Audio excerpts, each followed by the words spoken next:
Halo,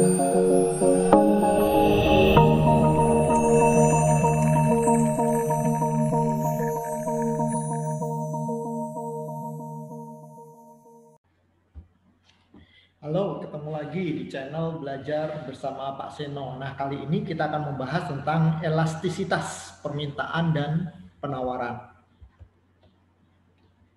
Nah, kita akan definisikan dulu apa yang dimaksud dengan elastisitas. Nah, elastisitas itu adalah ukuran kepekaan jumlah penawaran atau permintaan terhadap faktor-faktor yang mempengaruhinya. Jadi maksudnya ketika faktor-faktor yang mempengaruhi permintaan maupun penawaran ini mengalami perubahan, maka permintaan yang dilakukan oleh pembeli dan juga penawaran yang dilakukan oleh penjual akan mengalami perubahan juga. Oke, nah di dalam elastisitas ya rumusnya adalah persentase perubahan jumlah yang diminta maupun ditawarkan dibagi dengan persentase perubahan faktor-faktor yang mempengaruhinya. Nah, di dalam elastisitas permintaan ini ya ada beberapa macam atau beberapa jenis ya. Karena faktor-faktor yang mempengaruhi permintaan ini ada beberapa macam ya, maka di elastisitas permintaan juga ada beberapa macam yang masuk ke dalam elastisitas permintaan. Yang pertama adalah elastisitas harga. Ya. Kemudian yang kedua adalah elastisitas pendapatan. Ya. Kemudian ada elastisitas harga barang lain. Ya, dan lain sebagainya. Banyak sekali yang mempengaruhi permintaan. Oleh karena itu, di dalam elastisitas permintaan juga ada banyak sekali. Ya, Bapak mengambil elastisitas permintaan harga, elastisitas permintaan pendapatan, dan elastisitas permintaan harga barang lain. Nah,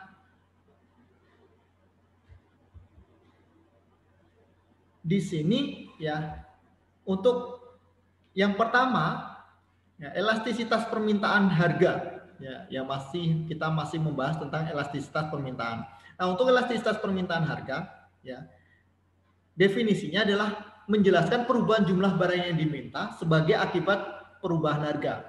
Ketika harga suatu barang itu mengalami perubahan, ya, maka jumlah barang yang dibeli oleh konsumen juga akan mengalami perubahan juga. Oke, nah di sini elastisitas permintaan harga dirumuskan atau disimbolkan dengan EP, ya, persen delta Q dibagi dengan persen delta P. Ya, sehingga DQ per Q dikali dengan 100% dibagi dengan DP dibagi dengan P dikali dengan 100%. Ya, sehingga diturunkan lagi menjadi DQ per Q dibagi dengan DP per P. Ya, sehingga diturunkan lagi DQ per DP dikali dengan P dibagi dengan Q. Ya, sehingga diturunkan lagi menjadi Q2 minus Q1 dibagi dengan P2 minus P1 dikali dengan P dibagi dengan Q. Nah, di dalam elastisitas permintaan harga ini nilainya negatif. Kenapa negatif? Karena sesuai dengan hukum permintaan bahwa ketika harga suatu barang naik, maka jumlah barang yang dibeli oleh konsumen akan mengalami penurunan. Ketika harga suatu barang itu turun, maka jumlah barang yang dibeli oleh konsumen akan mengalami kenaikan. Oke, nah contoh misalkan di sini ada harga 10 ya, jumlah barang yang dibeli oleh konsumen 300. Ketika harganya turun menjadi 9, maka jumlah barang yang dibeli oleh konsumen menjadi 400. Nah, di elastisitas permintaan harga ini ya, maka rumusnya Q2 minus Q1 dibagi dengan P2 minus P1 dikali dengan P dibagi dengan Q. 400 dikurangi dengan 300 dibagi dengan 9 dikurangi dengan 10 dikali dengan 10 dibagi dengan 300. Sehingga 100 dibagi dengan minus 1 dikali dengan 10 dibagi dengan 300. 1000 dibagi dengan minus 300 hasilnya adalah minus 3,33. Artinya apa? Minus 3,33 artinya ketika harga naik sebesar 1%, maka jumlah barang yang dibeli oleh konsumen akan mengalami penurunan atau berkurang sebesar 3,33%. Oke, nah ini adalah elastisitas permintaan harga. Kemudian yang kedua adalah elastisitas permintaan pendapatan atau income elasticity. Ya, income elasticity. Oke, nah di elastisitas permintaan pendapatan ini adalah perubahan jumlah barang yang diminta sebagai akibat dari perubahan pendapatan. Ya. Elastisitas permintaan pendapatan ini disimbolkan dengan huruf EI, ya, persen delta Q dibagi dengan persen delta I. Ya, rumusnya habis sama seperti di elastisitas permintaan harga. Sehingga diturunkan lagi menjadi Q2 minus Q1 dibagi dengan I2 minus I1 dikali dengan I dibagi dengan Q. Nah, di dalam elastisitas permintaan pendapatan ini ada beberapa kriteria. Ya, yang pertama, apabila nilai EI-nya adalah 1 ya, atau positif 1, ya, itu tandanya adalah atau digolongkan menjadi jenis barang normal. Ya. Nah, barang normal itu adalah ketika pendapatan konsumen itu mengalami peningkatan, maka jumlah barang yang dibeli oleh konsumen juga mengalami peningkatan. Ya, itu adalah barang normal. Kemudian yang kedua adalah barang inferior. Nah, barang inferior itu nilainya apabila nilai EI-nya adalah negatif. Ya, EI-nya negatif itu adalah barang inferior. Yang ketiga adalah barang kebutuhan pokok. Ya, ketika EI-nya lebih kecil daripada 0, kurang dari 1. Ya, ini bisa jadi EI-nya adalah pecahan atau desimal ya. Oke. Nah, kemudian yang keempat adalah barang mewah. Nah, barang mewah ini ya kondisinya apabila nilai EI-nya adalah lebih besar daripada 1.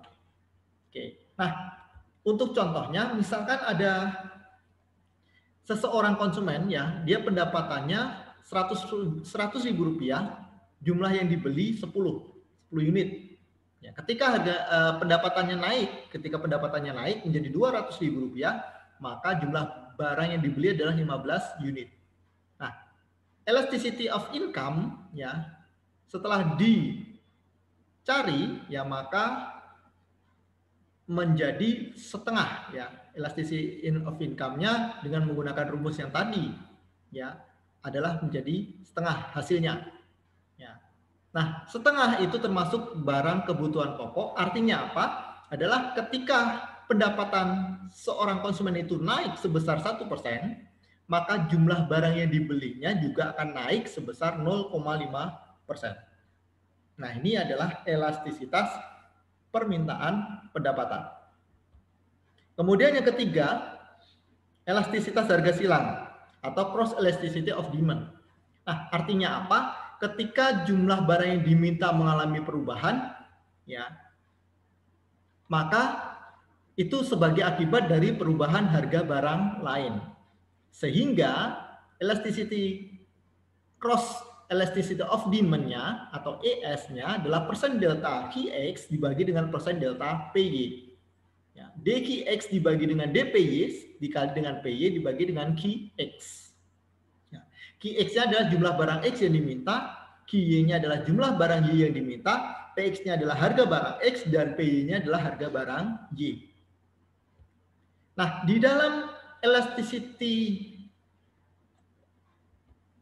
cross elasticity of demand ini atau elastisitas harga silang ini ya ada 3 kriteria di dalam jenis barang. Yang pertama adalah barang komplementer atau barang saling melengkapi. Ya, itu terjadi apabila nilai elasticity cross elasticity of demand-nya adalah kurang dari 0. Ya, itu adalah barang komplementer atau barang yang saling melengkapi. Nah, kalau nilai elastisitas harga silangnya adalah lebih besar daripada 0, maka termasuk ke dalam jenis barang substitusi. Nah, apabila nilai elastisitas harga silangnya adalah 0, ya maka termasuk ke dalam golongan barang netral. Contoh, misalkan harga barang X 100.000, harga barang Y 50.000, jumlah barang X yang diminta adalah 10, jumlah barang Y yang diminta adalah 8. Oke, nah kemudian harga barang X yang kedua mengalami peningkatan harga barang X dari 100.000 menjadi 200.000, harga barang Y juga mengalami peningkatan dari 50.000 menjadi 100.000. Ya, jumlah barang X yang diminta mengalami penurunan dari 10 unit menjadi 9 unit, Jumlah barang Y yang diminta mengalami kenaikan dari 8 unit menjadi 7 unit. Nah, kita disuruh untuk menentukan elasticity atau elastisitas harga silang. Cross elasticity of demand. Oke, nah cross elasticity of demand ya, maka QX2 dikurangi dengan QX1 dibagi dengan PY2 dikurangi dengan PY1 dikali dengan PY dibagi dengan QX. Sehingga kita masukkan ke dalam rumusnya menjadi minus 0,1. Artinya apa? Artinya ketika harga barang X itu naik sebesar 100%, ya, maka jumlah barang Y yang diminta akan turun sebesar 10%. Nah, dari hasil yang didapatkan adalah minus 0,1, ya, maka termasuk ke dalam barang komplementer. Karena barang komplementer nilainya adalah kurang dari 1. Kurang dari 0 atau negatif. Ya, kurang dari 0 atau negatif adalah termasuk ke dalam golongan barang komplementer. Oke, nah selanjutnya adalah elastisitas penawaran. Nah, rumusnya sama sih, ya. Nah, ini artinya apa? Adalah perubahan jumlah barang yang ditawarkan sebagai akibat perubahan harga, ya. Sehingga ES, ya, DHX di DHSX dibagi dengan DPSX dikali dengan PSX dibagi dengan QSX. Sehingga QSX2 dikurangi dengan QSX1 dibagi dengan PSX2 dikurangi dengan PSX1 dikali dengan PSX dibagi dengan QSX. Nah, mungkin itu saja pembahasan kita hari ini ya. Terima kasih.